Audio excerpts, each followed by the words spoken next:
31 жалпы білім беретін мектептің 9 А сынып оқушысы Шарыпина Виктория.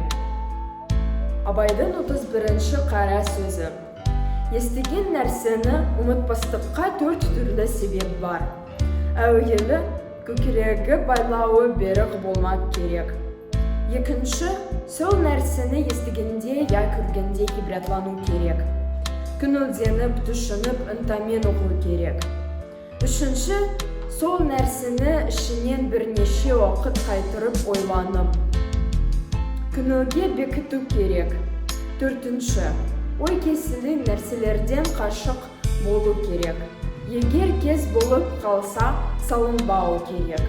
Ой кесілерді ойымсыз салғырдық, ойыншы күлкішілдік, я бір қайғыға салану, я бір нәрсерге құмарлық пайда болу секілді.